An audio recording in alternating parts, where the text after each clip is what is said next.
noon, downtown neighbors smell smoke and fear the worst as a huge old home catches fire for the second time in 60 days. The fire broke out around 8 this morning at the home at Augusta in Lexington. Eyewitness News reporter Sue Calberg spoke with people who live near that home and are begging the city to get rid of it. When firefighters got the call for smoke pouring from this old home, they knew exactly where to go because they were here just a few weeks ago for another fire. And that has neighbors really angry. I kept smelling something burning. Robert Togley was out walking his dog when he smelled smoke.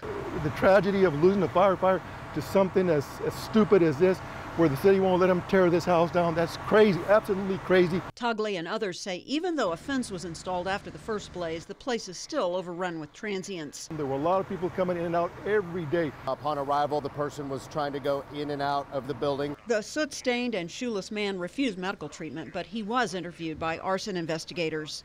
As soon as arson gets here and finishes their investigation, we will then work with the city to determine if this building will have to come down immediately or not. One fire commander said this building has a full basement, and the concern is that a firefighter searching for a transient could fall through the floor that has been weakened by time, fire, and water.